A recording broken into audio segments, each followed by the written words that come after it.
রাত পোহালেই আগামী বৃহস্পতিবার রাজ্য জুড়ে অনুষ্ঠিত হবে মুসলিম সম্প্রদায়ের সবচেয়ে বড় উৎসব পবিত্র ঈদ। পবিত্র ঈদ উৎসব উপলক্ষে বুধবার কুসুমন্ডি ব্লকের ঈদের বাজার চলছে রমরমিয়ে। সেমাই সহ বিভিন্ন খাবারের সামগ্রীর পসরা সাজিয়ে বসেছেন দোকানদারেরা। এক মাস রোজা পালন করার পর ঈদ উৎসবে মেতে ওঠেন 8 থেকে 80 সকলেই। এদিন বাজারে ক্রেতা ও বিক্রেতাদের প্রচুর ভিড় লক্ষ্য করা গেল। আনন্দে মেতে উঠেছেন মুসলিম ধর্মাবলম্বী মানুষজনেরা।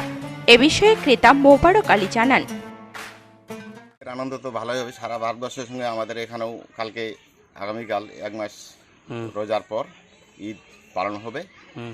ঈদের জন্য কেনাকাটা খুব ব্যস্ত চলছে। জামা কাপড় থেকে শুরু করে সেমাই রুটি যার যেরকম সামর্থ্য ওই অনুযায়ী ভালোই চলছে। তারপরে তো ঈদে হলে তো আনন্দ হবেই, পুরোপুরি আনন্দ। কুসুমন্ডি থেকে দিলদার আলীর রিপোর্ট, নিউজ টুডে।